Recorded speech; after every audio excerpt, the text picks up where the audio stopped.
A graça e a paz, meus irmãos, tudo bem? Espero que todos estejam bem, que todos estejam na graça do Senhor Jesus e que todos estejam cuidando. Nessa noite nós queremos trazer uma meditação no Evangelho de João, no capítulo 4. Todos nós conhecemos bem esse texto, aonde Jesus encontra com a mulher samaritana, lá no poço chamado de Jacó, e ela tem aquele discurso. Aquela conversa, aquele diálogo com a mulher, e havia um propósito específico sobre o assunto. E a gente fala muito desse assunto, desse tema, pregamos muito, mas hoje eu quero trazer uma meditação um pouco diferente, voltado para o culto e para a adoração. E eu quero me reter apenas João 4, 19 a 26. Eu quero tratar apenas desse assunto específico sobre adoração nessa noite. João 4, 19 a 26 fala assim: Senhor, disse a mulher, vejo que tu és profeta. Nossos pais adoravam nesse monte. Vós, entretanto, dizeis que em Jerusalém é o lugar onde se deve adorar. Disse-lhe Jesus, mulher, podes crer-me que a hora vem, quando nem neste monte, nem em Jerusalém adorareis o Pai. Vós adorareis o que não conheceis, nós adoremos o que conhecemos, porque a salvação vem dos judeus. Mas vem a hora, e já chegou, em que os verdadeiros adoradores adorarão o Pai em espírito e em verdade, porque são esses que o Pai procuram para seus adoradores. Deus é espírito, e importa que os seus adoradores o adorem em espírito e em verdade. Eu sei, respondeu a mulher, que há de vir o Messias, chamado Cristo. Quando ele vier, nos anunciará todas as coisas. Disse-lhe Jesus, eu sou o que falo contigo. Amém, meus irmãos? Nessa conversa, nesse bate-papo proposital, no diálogo entre eles, chega esse momento onde a mulher diz, tu és profeta, reconheço, vejo que tu és profeta. Já que tu és profeta, então eu quero perguntar algumas coisas. E ela faz a pergunta sobre a questão da adoração, que os pais adoravam no passado, no monte, naquele monte, e os judeus dizem que devem adorar em Jerusalém, no templo. Algumas observações eu quero fazer aqui nesse texto. Primeiro, o monte em questão é o Monte Gerizim. Por que o Monte Gerizim? Os samaritanos é uma raça mista, é um povo misto, formado de assírios, israelita e outros povos. E eles tinham a sua religião baseada no Pentateuco. A religião deles também, de certa forma, adorava a Deus, mas baseava apenas no Pentateuco. E a base da religião deles vem lá de quando Deus fala com Moisés. Eu quero ler o texto aqui, a base da religião do samaritano, Deuteronômio 27, 9 a 12. Fala assim,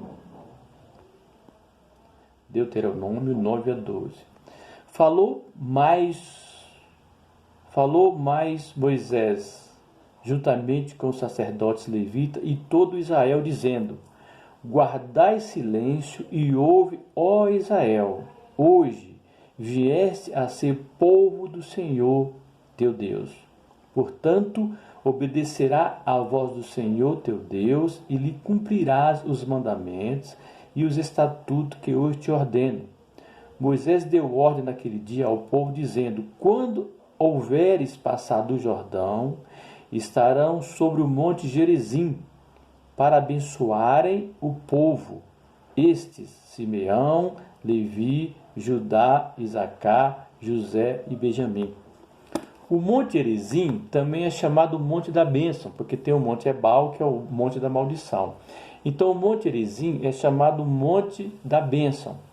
Por isso que ela diz, os nossos pais adoravam nesse monte, que é o Monte Gerizim, aonde foi uma ordem recebida de Moisés que o povo estendesse as mãos para aquele monte e iriam recitar todas as bênçãos que viam. Então é uma religião baseada no Pentateuco e que adorava naquele monte. Para os judeus, nós sabemos, né? Os judeus, o templo era o referencial maior. A adoração era no templo. Então todos os judeus, por isso que eles devem adorar em Jerusalém no templo, porque o templo era o lugar de adoração, o templo era o referencial, que sempre foi para os judeus, era o marco. E nós lembramos, por exemplo, do Salmo 42, que diz assim, o salmista: como suspira a corça pelas correntes das águas, assim suspira, ó Deus, a minha alma por ti. Por quê? Porque eles estavam longe do templo e desejavam adorar ao Senhor. Uns dizem que eles estavam no exílio e outros dizem que eles estavam em guerra e não poderia retornar ao templo para fazer a verdadeira adoração, a adoração que era hábito dos judeus. Então ele diz, como suspira a corça. Por quê? Porque a corça, há alguns meses do ano, a corça não conseguiria descer para beber água nos riachos, nos rios, por causa dos predadores. E às vezes a corça ficava semanas sem beber água, esperando um momento, ou às vezes à noite. Mas os predadores também sabiam que a corça descia para beber água. Então às vezes ela sofria muito e tinha muita sede, mas não conseguia descer para beber água devido aos predadores e devido à situação.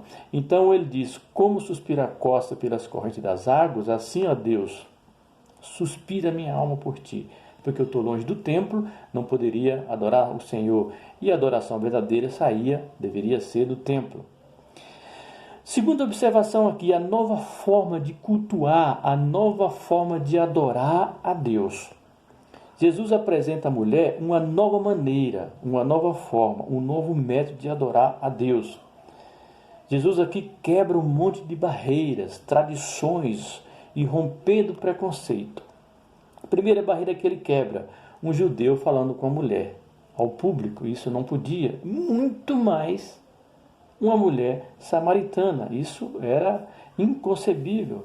Segunda barreira, Jesus era o padrão da moral, falando com a mulher que, digamos assim, era mais baixo nível, né, da vida na sociedade. Tanto é que ela saía para pegar água meio-dia para não encontrar com ninguém.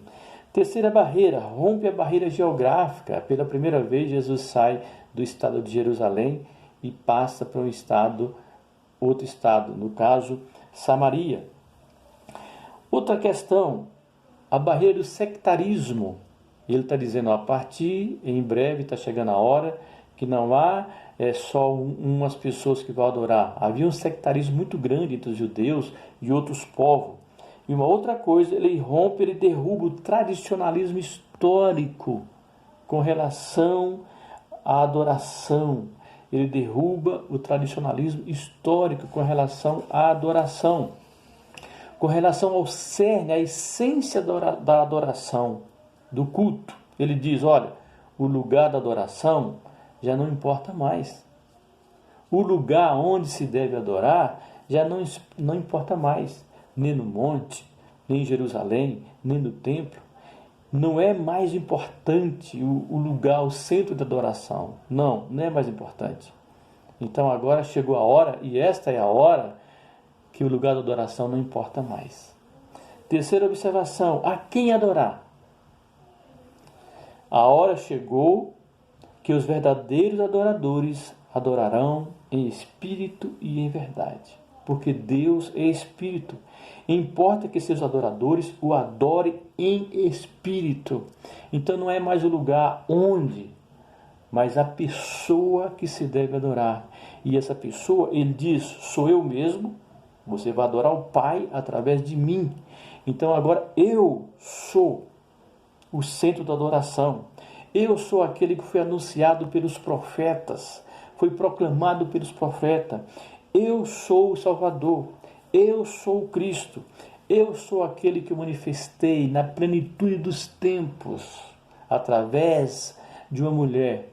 Então a adoração agora se adorará ao Pai, porque o Pai é Espírito, e importa que os verdadeiros adoradores adorarão em espírito e em verdade. Jesus faz aqui uma revelação jamais feita. Ele faz uma revelação que não tinha feita ainda, dizendo: eu sou. Depois ele vai dizer isso no 6, capítulo 6 em seguida. Mas até então ele não haveria feito essa revelação que ele era o próprio Pai, e que foi manifesta através do Filho. Então ele diz: eu sou. Eu sou. Eu sou aquele que reunirei todos em um só corpo. Não há mais judeus, não há mais samaritanos, gregos ou romanos. Todas as barreiras, todos os alicerces, todos os muros serão quebrados a partir de agora. E a partir de agora, todos serão unidos em um só corpo através da pessoa do Espírito Santo. E todos deverão adorar. A adoração verdadeira da alma humana é a comunicação com o superior, com o mundo das realidades espirituais, pela oração do Espírito Santo que estará presente em nossas vidas todo o tempo.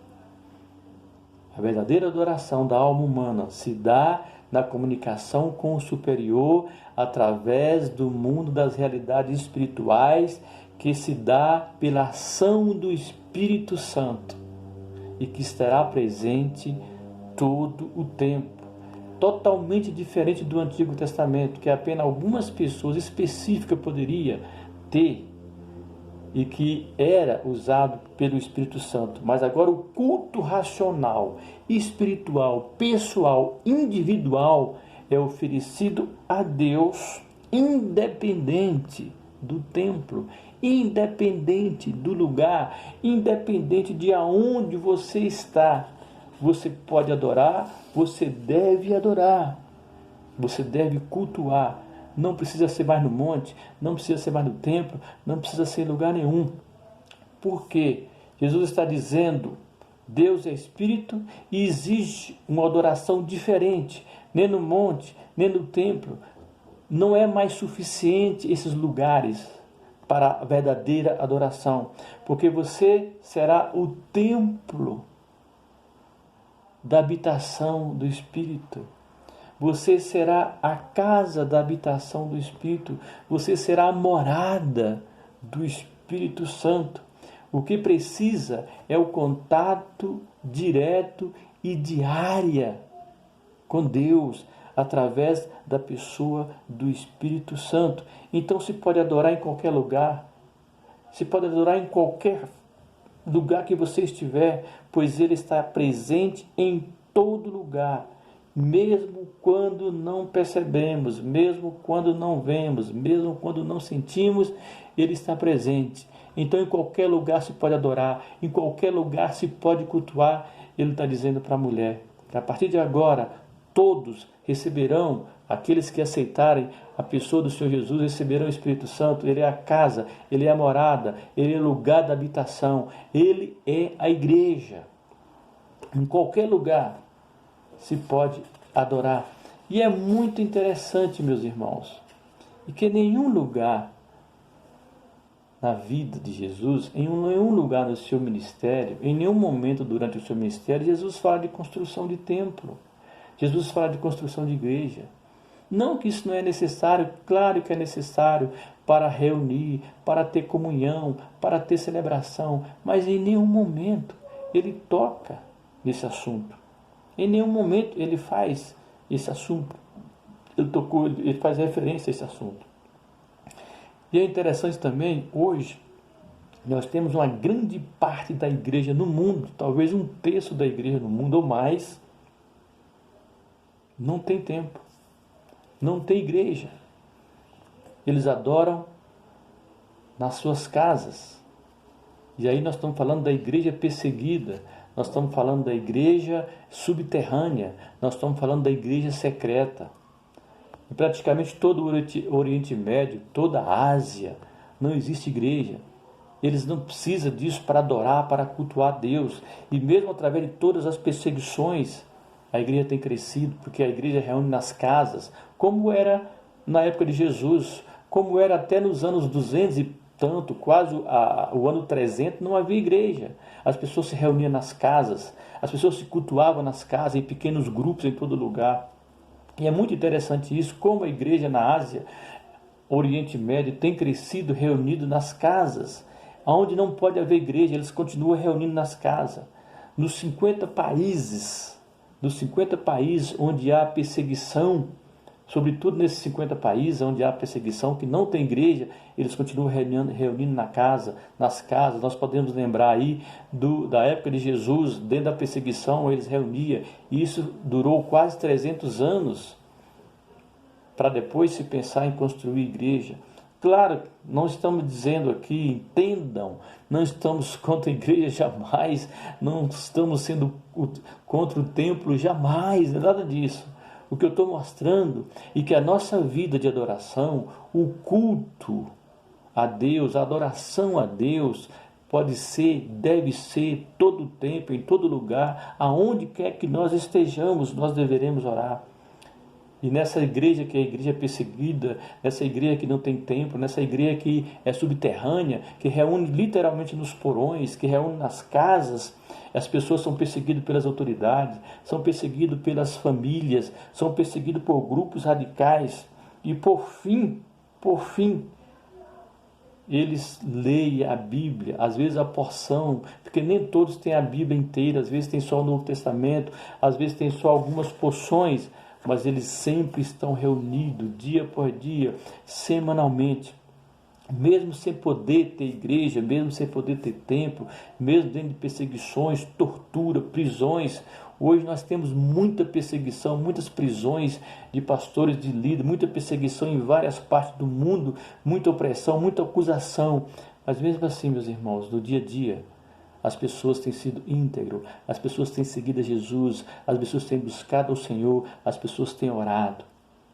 Por isso, meus irmãos, eu quero recomendar nesta noite que os irmãos não deixam de reunir, que os irmãos não deixam de orar, que os irmãos não deixam de ler a Bíblia, que os irmãos não deixam de aproveitar. Tenha cuidado com o tempo. Muitas vezes, quando nós temos muito tempo, nós não sabemos usar o tempo, então tenha cuidado.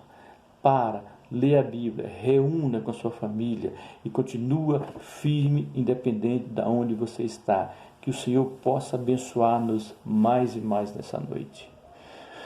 Maravilhoso Deus, nós te agradecemos por essa noite, te agradecemos pelo teu amor, te agradecemos pela tua graça, te agradecemos pela tua palavra, te agradecemos porque nós podemos cultuar, adorar o Senhor em todo tempo, em todo lugar, em todas as maneiras, Pai, porque os verdadeiros adoradores adorarão em espírito e verdade, porque o teu Espírito mora em nós, habita em nós, nós somos a igreja, nós somos a casa de morada do Senhor. Abençoa teu povo, desde as crianças aos anciãos, aonde quer que eles estejam, Senhor, coloca as tuas mãos, conforta os familiares da irmã Cida na perda do seu pai, abençoa a irmã Natália que está recuperando e todos os demais nós apresentamos ao Senhor. Em nome de Jesus, amém.